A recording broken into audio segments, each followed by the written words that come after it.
सोचिए, अगर अचानक दुनिया की हिलती डुलती अर्थव्यवस्थाओं के बीच एक ऐसा देश खड़ा हो जाए जिसकी रफ्तार देखकर सुपर पावर तक चौंक जाएं। अगर पूरी दुनिया डूबते हुए बाजारों में जूझ रही हो और उसी समय एक देश चुपचाप इतनी तेजी से उठ रहा हो कि विदेशी निवेशक लाइन लगाकर खड़े हो जाएं। और सबसे ज्यादा हैरत की बात, ये वही देश हो जिसके बारे में कभी कहा जाता था कि थोड़ा सा भी तूफान इसे उखाड़ फेंक देगा। हाँ, यही कहानी है उस नए भारत की जिसने दुनिया की आर्थिक बिसात ही उलट दी है। लेकिन इस सच से पहले, अगर आपने अभी तक वीडियो को लाइक नहीं किया है तो वीडियो को लाइक करें और चैनल को सब्सक्राइब करें और कमेंट में अपनी राय जरूर दें कि आप भारत की इस नई आर्थिक ताकत को कैसे देखते हैं। अब शुरू करते हैं असली कहानी, एक ऐसे भारत की जो कभी तेल की हर उछाल पर कांपता था, लेकिन आज वैश्विक बाजार को अपनी स्थिरता से चौंका रहा है। आज से कई साल पहले का भारत एक डर में जीता था, एक ऐसा डर जो तेल के हर बढ़ते दाम के साथ और गहरा होता जाता था। जैसे ही अंतर्राष्ट्रीय बाजार में कच्चे तेल के भाव ऊपर जाते, भारत के अंदर मानो भूकंप आ जाता। रुपये की सांसें कमजोर पड़ जाती, महंगाई ऊपर चढ़ती जाती और शेयर बाजार ऐसे डगमगाता जैसे किसी ने उसकी जड़ें हिला दी हों। विदेशी निवेशकों को लगता कि भारत किसी भी क्षण गिर सकता है और वे अपना पैसा खींचकर भाग निकलते। वो दौर ऐसा था जब दुनिया भारत को एक कमजोर कड़ी की तरह देखती थी, एक ऐसा देश जिसे एक छोटा झटका भी हिला सकता था। बाजार से लेकर बजट तक हर चीज किसी भी वैश्विक संकट से पहले डर जाती थी। तेल की कीमतों पर निर्भरता इतनी ज्यादा थी कि इसे भारत की सबसे बड़ी कमजोरी माना जाता था। लेकिन फिर पर्दे के पीछे एक ऐसी खामोश क्रांति शुरू हुई जिसकी भनक दुनिया के बड़े बड़े अर्थशास्त्रियों तक को देर से लगी। भारत की अर्थव्यवस्था ने धीरे धीरे वह कवच पहनना शुरू किया जो इसे भविष्य के हर तूफान से सुरक्षित बनाने वाला था। भारत ने सबसे पहले उस दुश्मन को कमजोर किया जिसने बरसों से उसकी गर्दन पर बोझ डाल रखा था, तेल पर निर्भरता। पहले भारत अपनी कमाई का बहुत बड़ा हिस्सा कच्चे तेल पर खर्च कर देता था।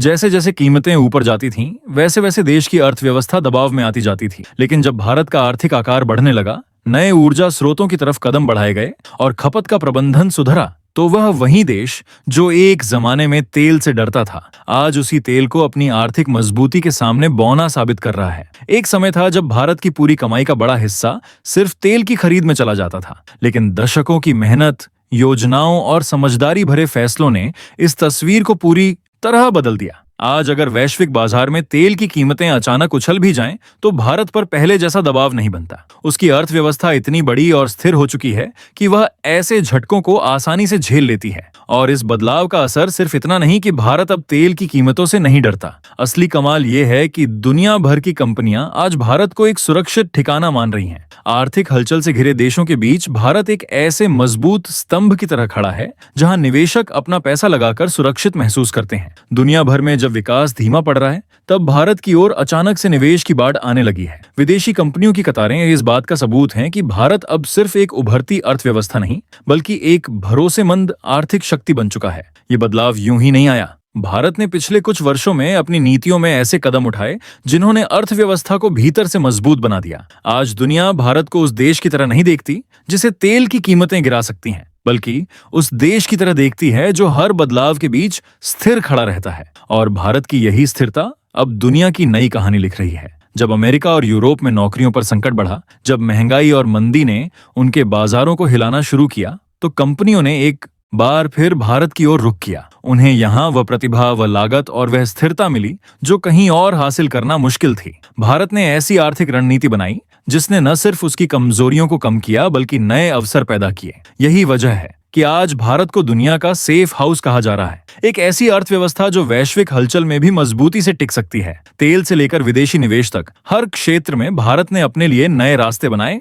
और इन्हीं रास्तों ने उसे उस मुकाम पर ला खड़ा किया है जहां वह पहले कभी नहीं था। ये कहानी अभी शुरू ही हुई है। कैसे भारत ने तेल से लड़ाई जीती, कैसे उसे मिला नया $70 अरब वाला आर्थिक खजाना, और कैसे उसने विदेशी पैसों की ब्लैकमेलिंग हमेशा के लिए खत्म कर दी। अब कहानी वहां पहुंचती है जहां भारत ने अपनी सबसे खतरनाक कमजोरी को ताकत में बदलना शुरू किया। और यह बदलाव इतना खामोश था कि दुनिया को इसकी भनक भी देर से लगी। वह कमजोरी थी विदेशी पैसों पर निर्भरता, जिसने कई बार भारत को अंतर्राष्ट्रीय संकटों में घुटनों पर ला दिया था। पहले जैसे ही किसी बड़े देश की अर्थव्यवस्था डगमगाती, विदेशी निवेशक भारत से अपना पैसा ऐसे निकाल लेते जैसे डूबते जहाज से कोई जान बचाकर भाग रहा हो। लेकिन इस बार भारत वैसा भारत नहीं था। दुनिया ने महामारी के दौर में पहली बार यह देखा कि भारत सिर्फ आईटी सेवाओं का देश नहीं बल्कि कौशल और क्षमता का महासागर है। उस समय जब पूरी दुनिया घरों में बंद थी, जब दफ्तर खाली थे, जब कंपनियां अस्तित्व बचाने की लड़ाई लड़ रही थीं, उसी समय भारत ने एक नई आर्थिक शक्ति को जन्म दिया। इस बदलाव का नाम था एक नया डिजिटल भारत, और इसकी सबसे बड़ी मिसाल बने वो ग्लोबल कैपेबिलिटी सेंटर, जिन्होंने विदेशी कंपनियों को भारत की नई ताकत का एहसास कराया। दुनिया की दिग्गज कंपनियों को समझ आ गया कि अगर वे अपने कर्मचारियों को पश्चिमी देशों के महंगे शहरों में घर से काम करा सकते हैं, तो भारत जैसे देश में काम करने की क्षमता उसके लिए सोने पर सुहागा साबित होगी। ये सिर्फ लागत कम करने या नई शाखाएं खोलने की बात नहीं थी, ये उस भविष्य की नींव थी जहां भारत कंपनियों की रीढ़ बन सकता था, जहां डिजाइन, रिसर्च, टेक्नोलॉजी, डेटा, सुरक्षा और ऑपरेशंस जैसी अहम जिम्मेदारियां भारत से संभाली जा सकती थीं। तभी तो पिछले एक वर्ष में इन केंद्रों ने भारत में इतनी अधिक सेवा निर्यात करवाई कि दुनिया हैरान रह गई। ये नया डिजिटल खजाना भारत के लिए आमदनी का ऐसा स्रोत बन गया जो न केवल स्थिर है बल्कि हर साल तेजी से बढ़ रहा है। ये पैसा किसी सट्टे या शेयर बाजार की तरह नहीं है जिसे वैश्विक संकट आते ही खींच लिया जाए। ये पैसा कंपनियों की संरचना में बसा है, उनके ऑपरेशंस का हिस्सा है, यानी यह स्थायी है, भरोसेमंद है और भारत की अर्थव्यवस्था को मजबूती देने वाला है। पहले भारत जिस विदेशी निवेश के भरोसे चलता था वह पल भर में गायब हो जाता था, लेकिन अब तस्वीर उलट गई है। कंपनियां भारत को छोड़कर भागती नहीं बल्कि भारत में अपने सेंटर बढ़ाती जा रही हैं। उनकी निर्भरता भारत पर बढ़ रही है और इससे भारत की आर्थिक रीढ़ और मजबूत हो रही है। भारत ने जिस चालू खाता घाटे को दशकों तक सिरदर्द की तरह झेला, वही आज लगभग नगण्य स्तर पर आ चुका है। पहले यह घाटा इतना बड़ा हो जाता था कि भारत की कमर तोड़ देता था, लेकिन अब यह इतना कम है कि वैश्विक बाजार में इसे महत्व देने लायक भी नहीं समझा जाता।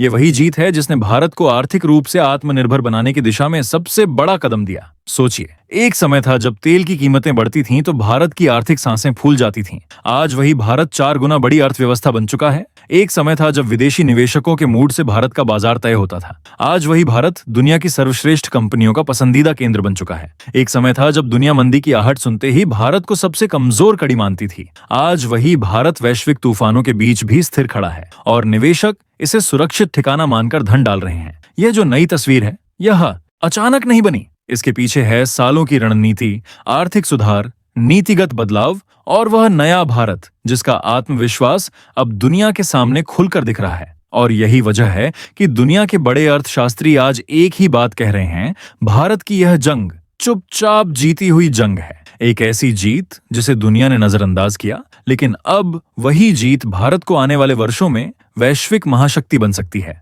आज का भारत किसी भी झटके से घबराता नहीं। कोई भी वैश्विक संकट भारत की रफ्तार रोक नहीं सकता। चाहे तेल के दाम बढ़ें, चाहे बड़े देशों में मंदी आए, चाहे अंतरराष्ट्रीय बाजार में भूचाल आए, भारत अब पहले जैसा नहीं हिलता। उसकी जड़ें इतनी मजबूत हो चुकी हैं कि दुनिया के किसी भी तूफान की ताकत उसके आगे फीकी पड़ जाती है। यही वह नया आर्थिक भारत है जिसकी कहानी आपने अभी सुनी। ये वह ताकत है जिसकी बदौलत भारत आने वाले दशक में दुनिया की शीर्ष अर्थव्यवस्थाओं में न सिर्फ शामिल होगा बल्कि अपनी पकड़ भी मजबूत करेगा। अगर आपको लगता है कि भारत की यह आर्थिक उड़ान आने वाले समय में उसे दुनिया की अगली महाशक्ति बनाएगी, तो अपनी राय कमेंट में जरूर लिखें।